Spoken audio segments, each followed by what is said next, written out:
हमारे पास numerical number आ जाता है 14.6। मैंने बताया कि 14.5 और 14.6 जो है बिल्कुल सेम एज इट इज़ है, लेकिन उनके अंदर फ़र्क ये है कि वो सीरीज़ में जुड़े थे, ये पैरेलल में जुड़े थे। अब दो कहते हैं ये रजिस्टर है हमारे पास, लाइक हमारे पास ये रजिस्टर है एक और एक ये रजिस्टर है। इन दोनों को उसने बोला जी हमने पैरेलल में जोड़ दिया आपस में, ये मैंने पैरेलल में जोड़ दिया इनको, और मैंने साथ इसके साथ एक बैटरी अटैच कर दी, और इनकी जो वैल्यूज़ गिवन में है वो मैं बता देता हूँ जी। R1 उसने गिवन किया होगा और R2 उसने गिवन किया होगा, और वोल्टेजेस मैं बता दूँ आपको 14.6 के अंदर 6 वोल्ट इसके वोल्टेजेस हैं।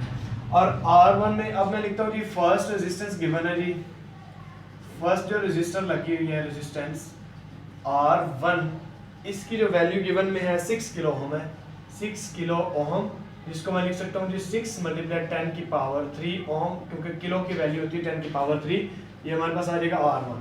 अब मैं साथ ही साथ सेकंड लिख देता हूँ जी, सेकंड रेजिस्टेंस हमारे पास क्या होगी जी, सेकंड रेजिस्टेंस को मैं R2 का नाम दूंगा, और उसकी वैल्यू हमारे पास क्या आएगी 12 वोल्ट, 12 किलो ओम, और ये जी 12 मल्टीप्लाई 10 की पावर 3 ओम आ जाएगी। ये R2 आ गया हमारे पास, R1 भी आ गई और R2 भी आ गई। नेक्स्ट 6 वोल्ट बैटरी है जो मैं इसको लिख दूंगा जी, बैटरी के जो पोटेंशियल है वो जी कितने हैं जी, हमारे पास V है, और ये है हमारे पास 6 वोल्ट की बैटरी अटैच है। हम फाइंड इसके अंदर क्या करना है, फर्स्ट हमारे पास कहता है जी इक्विवेलेंट रेजिस्टेंस फाइंड आउट करनी है। फर्स्ट ए इक्विवेलेंट रेजिस्टेंस को मैं लिख रहा हूँ जी RE हमने फाइंड आउट करना है। नेक्स्ट कहता है जी current passing through each of the register, यानी करंट हमने फाइंड आउट करने हैं, I1 भी फाइंड आउट करना है और I2 भी फाइंड करना है, क्योंकि दो रजिस्टर है हमारे पास।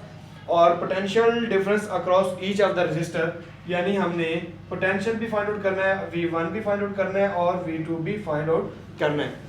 अब हमारे पास जो फॉर्मूले यूज होने हैं, अब आपको बता दूं कि जब पैरेलल सर्किट लगा हुआ है देन उसके रेजिस्टर इक्विवेलेंट रेजिस्टेंस निकालने का फॉर्मूला होता है RE 1/RE is equal to 1/R1 plus 1/R2।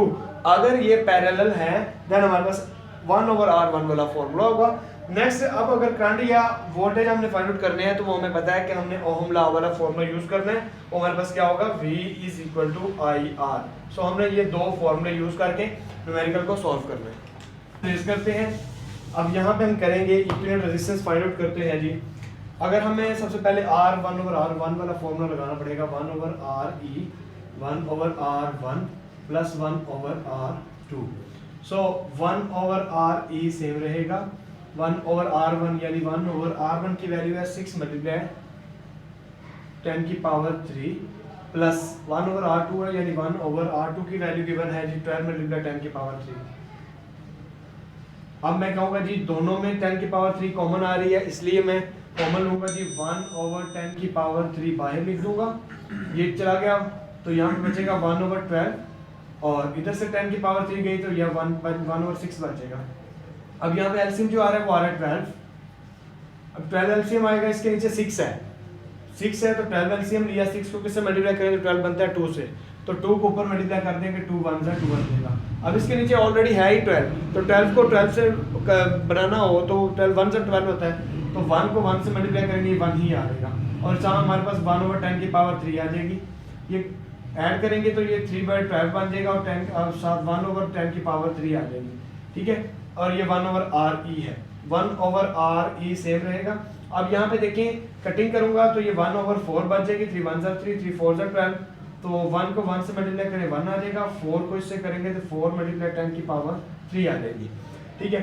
अब ये हमारे पास 1/R है, हमें चाहिए R, तो क्रॉस मल्टीप्लिकेशन करेंगे, ये ऊपर चला जाएगा और ये इधर आ जाएगा, इट मींस दैट RE उधर चला जाएगा और ये इस तरफ मल्टीप्लाई होगा, तो ये 4 मल्टीप्लाई 10 की पावर 3।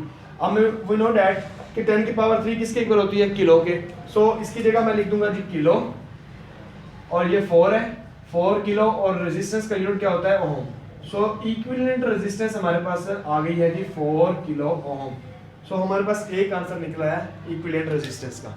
तो नेक्स्ट देखिए स्टूडेंट, अब हम करंट भी निकालेंगे और वोल्टेज भी निकालेंगे।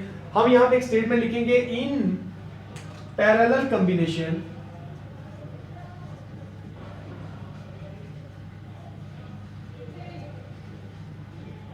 कॉम्बिनेशन ऑफ रेजिस्टर, क्योंकि हमें पता है कि पैरेलल कॉम्बिनेशन ऑफ रेजिस्टर जो वोल्टेजेस होते हैं विल बी सेम। जब वो सेम होंगे इट मीन्स दैट कि यहाँ पे एक इक्वेशन में लिखूंगा कि v इक्वल होता है v1 के इक्वल होता है v2 के।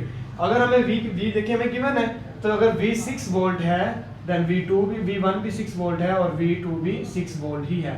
सो हमारे पास ये वाला भी आंसर आ चुके हैं। ठीक है, अब हमें करंट निकालने हैं दो, यानी करंट निकालने हैं ओम लॉ को यूज करके कि v is equal to I R को यूज करके हमने करंट निकालने हैं।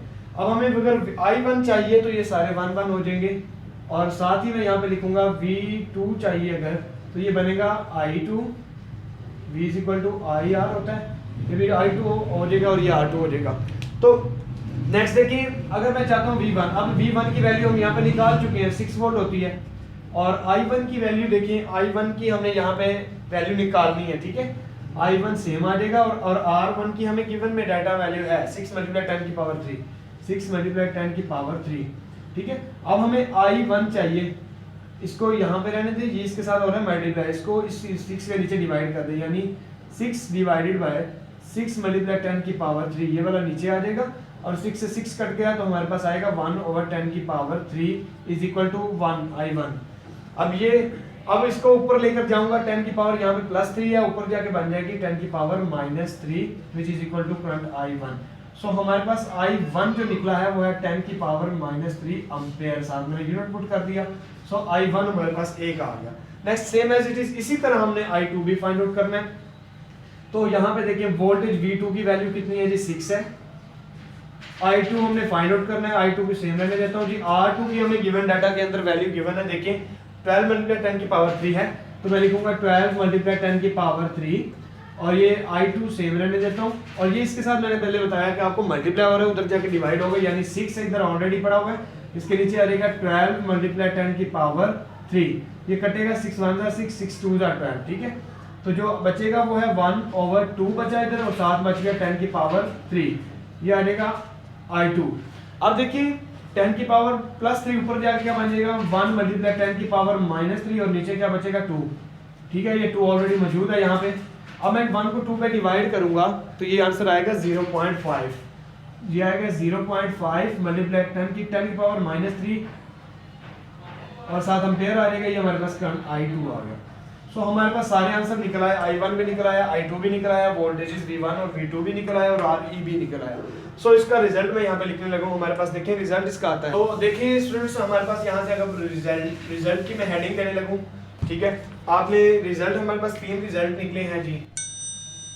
रिजल्ट के अंदर हमने पहली चीज तो क्या निकाली है जी, इक्विवेलेंट रेजिस्टेंस निकाला है। ठीक है, इक्विवेलेंट रेजिस्टेंस की मैं लिख देता हूँ जी, इक्विवेलेंट रेजिस्टेंस हमने निकाली है, कितनी निकली है जी, RE, वो हमारे पास गिवन में आ गई, कितनी है जी 4 किलो ओम। ये हमारे पास एक आंसर आ गया। बी वाले का आंसर हमें निकाला था करंट I1, फर्स्ट करंट लिख दें जी। फर्स्ट करंट कितना है हमारे पास, देखें फर्स्ट करंट आया 10, जिसको मैं I1 लिखूंगा वो आ गया हमारे पास 1 मल्टीप्लाई 10 की पावर -3 एम्पेयर। सेकंड करंट हमारे पास आता है जी सेकंड करंट क्या आ रहा है जी I2, और वो हमारे पास आंसर आता है जी 0.5 मल्टीप्लाई 10 की पावर -3 एम्पेयर। अब सी की वैल्यू देखते हैं जी, सी में वोल्टेजेस हमने निकालने थे जी। हमें कहते हैं जी फर्स्ट वोल्टेज कितना आया, जिसको हम V1 का नाम देते हैं, हमारे पास आंसर आ गया जी 6 वोल्ट, और सेकंड वोल्टेज हमारे पास कितने आ गए, V2 is equal to 6 volt, क्योंकि वोल्टेजेस हमारे सेम होते हैं। सो हमारे पास ये रिजल्ट भी आ गया। सो ये था स्टूडेंट हमारे पास न्यूमेरिकल नंबर 14.6। हमारे पास न्यूमेरिकल नंबर आ जाता है 14.7। इसके अंदर गिवन डाटा के अंदर हमारे पास कहता है कि इलेक्ट्रिक बल्ब है 220 वोल्टेजेस हैं उसके, यानी बल्ब का जो पोटेंशियल है, पोटेंशियल में गिवन के वोल्टेजेस उसकी गिवन है पोटेंशियल, वो हमारे पास कहता है जी 220 वोल्टेज है। नेक्स्ट कहता है जी इसकी जो पावर है 100 वाट है जी। मैं पावर लिख देता हूँ, पावर आ गई जी 100 वाट। नेक्स्ट कहता है जी find the resistance of the filament of the bulb if the bulb is use 5 hour daily. Time आया हमारे पास, टाइम हमने कह रहे जी 5 आवर्स डेली है, तो 5 आवर डेली टाइम आ गया। तो किलोवाट आवर में एनर्जी भी हमने फाइंड आउट करनी है, लेकिन वो कहते हैं एक मंथ के अंदर जितनी यूज हो रही है, मंथ में 30 दिन होते हैं, तो मैं टाइम को 30 से मल्टीप्लाई कर दूंगा, जो हमारे पास टाइम गिवन में आएगा 5 मल्टीप्लाई 30 आ जाएगा, तो हमारे पास 150 आवर्स अब टाइम आ जाएगा। अब यहाँ पे हमने टाइम जो है आवर्स में लेना है, सेकंड में नहीं लेना। अब हमने फाइंड क्या करना है, पहली चीज तो उसने बता दी है जी, हमने रेजिस्टेंस फाइंड आउट करनी है, इसको हम आर का नाम देते हैं जी, ये हमने फाइंड आउट करनी है। नेक्स्ट और चीज है क्या कहता है जी, हमने एनर्जी फाइंड आउट करनी है जी, एनर्जी ये हमने फाइंड आउट करनी है, हमने फाइंड आउट करनी है, लेकिन एनर्जी किस में फाइंड आउट करनी है जी, किलोवाट आवर के अंदर हमने फाइंड आउट करनी है।